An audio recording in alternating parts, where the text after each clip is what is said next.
Oh mat, lawa siap. Official trailer terbang. Hari tu aku dah tengok teaser dia mat. Aku sendiri pun tak sangka dia punya teaser dia menarik macam gini. So hari ni official trailer dia dah keluar. So jom kita layan. Tu hari dia punya teaser dia mat. Pendek sangat tapi gila best. Dalam rally Tengok. kita tak kerja perfect. Lawa tu. Dia punya shot dia pun cantik. Memang tak ke mana lah. We need better driver. Wah, Namron. Irfan Zaini. Oi. Fucker kita Proton. Proton lama. Dia zaman Karamjit Singh. Tu Aziz Singh kan.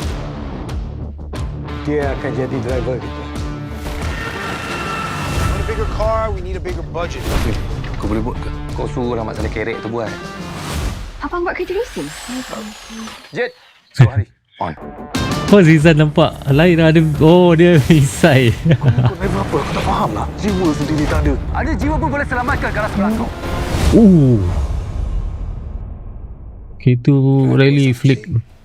Engineer budak kampung. Tim kau tu serabut.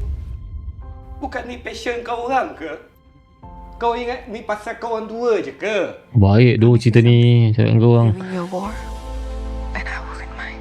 Oh, Fikir pasal Lisa. Shweta pun ada. What? Go! Oh, mat. Lawa siut dia punya. Tapi semangat. Lawa dia punya scene dia.